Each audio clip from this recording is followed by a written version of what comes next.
11/7/2025 ప్రాతఃమురళి. మధురమైన పిల్లలు, మొట్టమొదట అందరికీ తండ్రి యొక్క యథార్థమైన పరిచయాన్ని ఇచ్చి గీతా భగవానుడి గురించి నిరూపించండి. అప్పుడు మీ పేరు ప్రసిద్ధమవుతుంది. ప్రశ్న: పిల్లలైన మీరు 4 యుగాల్లోనూ చక్రంలో తిరిగారు. దీనికి గుర్తుగా భక్తిలో ఒక ఆచారం కొనసాగుతూ వస్తుంది. అది ఏమిటి? జవాబు: మీరు 4 యుగాల్లోనూ చక్రంలో తిరిగారు. దీనికి గుర్తుగా వారు అన్ని శాస్త్రాలు, చిత్రాలు మొదలైన వాటిని రథంలో పెట్టి నలువైపులా ఊరేగిస్తారు.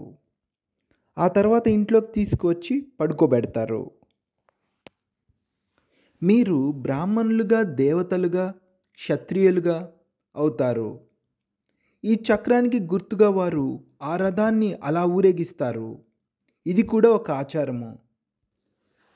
ధారణ కొరకు ముఖ్య సారము. మొదటి పాయింట్: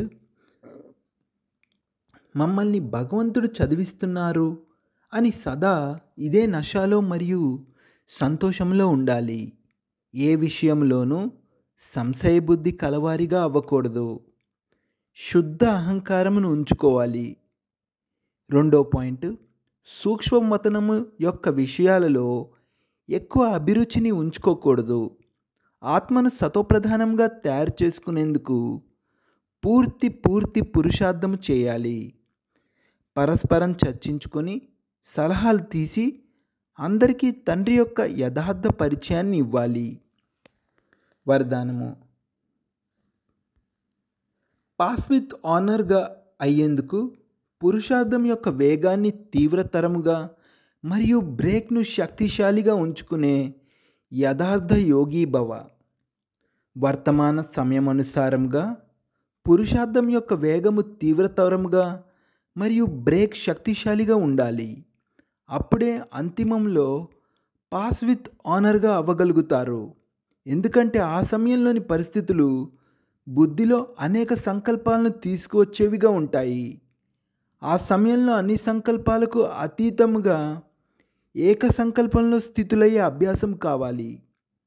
ఏ సమయంలోనైనా బుద్ధి విస్తారంలోకి వెళ్ళిపోతూ ఉంటే ఆ సమయంలో దాన్ని స్టాప్ చేసే ప్రాక్టీస్ ఉండాలి.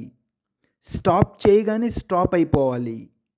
ఎంత సమయం కావాలంటే అంత సమయము బుద్ధిని ఏక సంకల్పంలో స్థితి చేయగలగాలి. ఇదే యథార్థ యోగము. స్లోగన్: మీరు ఆజ్ఞాకారి సేవాదారులు, అందుకే నిర్లక్ష్యంగా ఉండలేరు. సేవాదారి అనగా సదా సేవలో ఉపస్థితులై ఉండేవారు. అవ్యక్త సూచనలు: సంకల్పాల శక్తిని జమ చేసుకొని శ్రేష్టమైన సేవకు నిమిత్తులుగా అవ్వండి. ఏ విధంగా ఇంజెక్షన్ ద్వారా రక్తంలో శక్తిని నింపుతారో అలా మీ శ్రేష్ట సంకల్పము ఇంజెక్షన్లా పనిచేస్తుంది. సంకల్పము ద్వారా సంకల్పంలో శక్తి రావాలి. ఇప్పుడు ఈ సేవ యొక్క అవసరం చాలా ఉంది.